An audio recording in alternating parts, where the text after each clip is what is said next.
جیسا کہ آپ کو معلوم ہے کہ کچھ دن پہلے ہمیں میڈیا کے ذریعے پتہ چلا کہ کیبنٹ نے جو سیکیورٹی کونسل کے حوالے سے جو بات ہوئی تھی اور آپریشن کی منظوری دی ہے. جناب اسپیکر، جیسا کہ آپ کو معلوم ہے اور اس وقت آپ بھی موجود تھے، یہ جب موجودہ حکومت کی سے پہلے جب 2018 کے الیکشن ہوئے تھے تو وہاں پر اس گورنمنٹ میں ہمیں صرف ووٹ دینے کے لیے انہوں نے بہت سی آفریں کی تھی. اس میں نہیں جاننا چاہتا ہوں، لیکن ہم جہاں پہ آ جاتے تو ہم اپنے علاقے اور سیکیورٹی فورسز کے حوالے سے جو وہاں کے کردار ہے وہاں پر ہم آ جاتے تو وہ رک جاتے، اور بہت سی آفریں دوسری جو ترقیاتی کام وغیرہ اس حوالے سے ایون کہ منسٹری تک کر چکے تھے، لیکن ہم نے انکار کر دیا.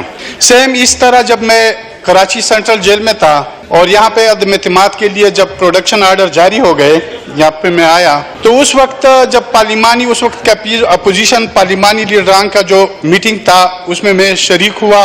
انہوں نے مجھے بلایا تو میاں صاحب کے سامنے میں نے بات رکھی. میں نے کہا کہ میری کوئی لالچ نہیں ہے، کوئی ناجائز فرمائش میں نہیں کروں گا کہ آپ کو میں تنگ کروں.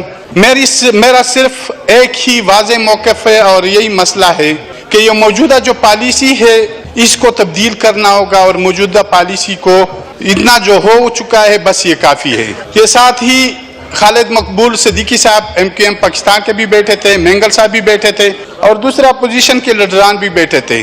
تو میں نے اسے کہہ دیا، اس نے کہا ہم نے اس پہ بات کی ہے اور یہ چیز آگے، کیونکہ انہوں نے کہا مہاجروں کا بھی یہی مسئلہ ہے، بلوچوں کا بھی یہی مسئلہ ہے، ہم اس چیز کو ختم کریں گے، اور میں نے ان سے بات کی ہے کہ ہم اس مسئلے کو ختم کریں گے. تو جناب اسپیکر، اب پھر مہنگائی، بے روزگاری، بدامنی کے علاوہ انہوں نے پھر بھی آپریشنوں کی اجازت دی ہے. جیسے کہ آپ کو معلوم ہے اور آپ لوگوں نے اس پارلیمنٹ کے فلور پہ کہا ہے کہ جب ان سے معاہدے کروائے جا رہے تھے افغانستان میں وفد بھیج کے، یہاں پہ پارلیمنٹ کو، قوم کو، اور خصوصاً ہمیں یہ بھی معلوم ہوا ہے کہ GHQ کو بھی اعتماد میں نہیں لیا گیا تھا. تو جناب اسپیکر، ہم ایک ہی یہ موقف ہے ہمارا کہ سب سے پہلے ان جرنیلوں کو گرفتار کیا جائے، ان جرنیلوں کو سزا دی جائے.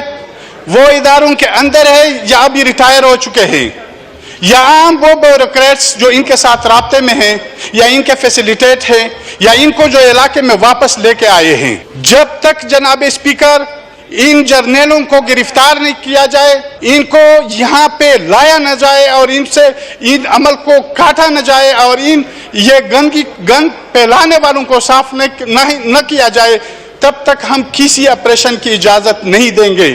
جناب اسپیکر، میں اپنی بات، تھوڑا ٹائم مجھے دینا ہوگا کیونکہ بہت ٹائم کے بعد میں فلور پہ آیا ہوں.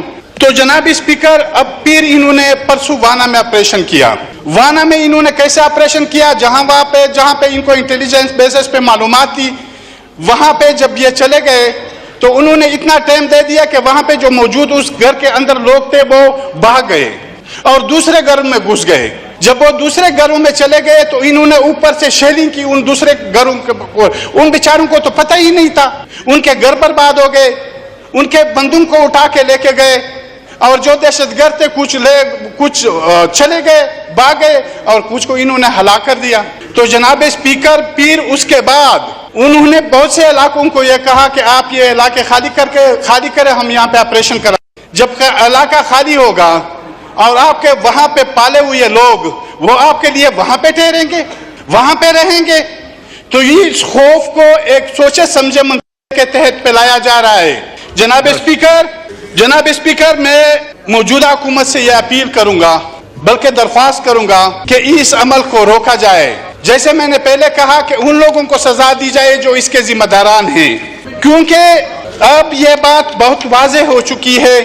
یہ لوگ اب وزیرستان سے زیادہ پاکستان کے دوسرے سیٹل ایریوں میں زیادہ آ چکے ہیں، اور خصوصاً یہ سندھ کی پٹی تو ان سے بری پڑی ہے، دریائے سندھ کے کچھے کے علاقے ان سے بڑے پڑے ہیں. تو جناب اسپیکر، ہم یہ کہتے ہیں اور جو ہمارا موقف بھی ہے کہ سب سے پہلے ان جرنیلوں کے خلاف کارروائی کی جائے جو ریٹائر ہے یا حاضر سروس ہے، جو ان کے پیچھے ہے، ان کو لائے گئے ہیں، ان کو یہ علاقے حوالے کیے گئے، اور ایک سوچے سمجھے منصوبے کے تحت اس خوف کو پھیلایا جا رہا ہے. ٹھیک ہے، آپ سے. جی جناب اسپیکر، ایک منٹ. میں یہاں پہ میں دوسری بات یہ ہے کہ یہاں پہ جب افغانستان میں رجیم چینج ہو گئی وہاں پہ اشرف غنی کی حکومت چلی گئی اور طالبان آ گئے. تو یہاں پہ آپ کو پتہ ہے بہت سی خوشیاں، مٹھائیاں، غلامی کی زنجیریں، یہ باتیں کی گئی. جناب اسپیکر، وہاں ڈاکٹر نجیب شہید کے ساتھ اس ریاست کا مسئلہ رہا.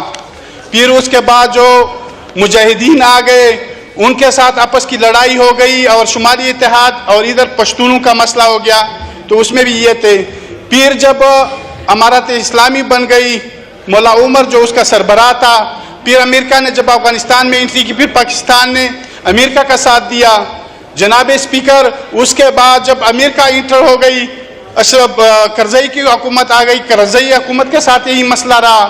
پھر اس کے بعد اشرف غنی کی حکومت آ گئی، اس کے بعد بھی یہی مسئلہ رہا، اختلاف رہا. اب جب امارات اسلامی، کیونکہ پاکستان نے تو اس کے لیے بہت بڑی محنت کی تھی، عالمی فورم پہ بھی انہوں نے اپنے آپ کو بدنام کیا تھا اس حوالے سے. تو یہ جب آ گئے تو اب یہ کون سا ایشو ہے کہ اب ان کے ساتھ اختلاف کیا جا رہا ہے اور اب بدامنی کو پھیلایا جا رہا ہے. تو جناب اسپیکر، ہمیں اپنی پالیسیوں کے اوپر سوچنا ہوگا. میں واضح پیغام دینا چاہتا ہوں کہ ہم اس آپریشن کی اجازت نہیں دیں گے. اگر یہ آپریشن کرنا چاہتے ہیں تو ہم کھڑے ہوں گے، ہم مزاحمت کریں گے. اور میں اسی پارلیمنٹ کے فلور پہ کہنا چاہتا ہوں کہ اگر میں پھر اتنی یہ دم ہے، طاقت ہے، تو پھر وہ آ جائے، آپریشن کرے. جناب خواجہ محمد آصف صاحب، علی وزیر مکمل کر لیں، کنکلوڈ کر دیں. جی ٹھیک ہے. جناب اسپیکر، ہم کبھی یہ خواجہ سے بھی بیٹھے ہوئے ہیں، ہم کبھی اجازت نہیں دیں گے جب تک یہ ان جرنیلوں کو لگام نہ دے، ان کو پکڑے نہیں اور ان سے تفتیش نہ کرے اور ان کو قوم کے سامنے نہ لایا جائے اور ان پر مقدمات قائم کیے جائے. دوسری بات، ہمارے کوہاٹ کے ساتھی جاوید خٹک ایڈوکیٹ کے گاڑی کو پرسوں جلایا گیا اور اس بیچارے کو دھمکیاں بھی مل رہی ہے. کوئی رضا خان وہاں پہ انٹیلیجنس ادارے کا کوئی ملازم ہے، وہ اسے دھمکیاں دے رہے کہ آپ پی ٹی ایم کو چھوڑ دیں، دوسرے سیاسی پارٹیوں میں آ جائے، ہم آپ کو ٹکٹ دیں گے، فیسیلیٹیٹ کریں گے اور اسمبلی تک پہنچائیں گے. یہ عمل سٹاپ ہونا چاہیے.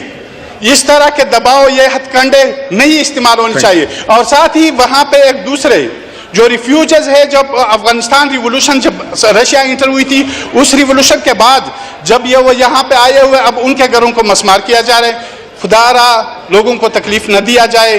اب اس کو بھی مجبور کیا جا رہا ہے، جاوید خٹک ایڈوکیٹ کو، اور ان کے گاڑی کو بھی جلایا گیا نہیں جا رہی ہے.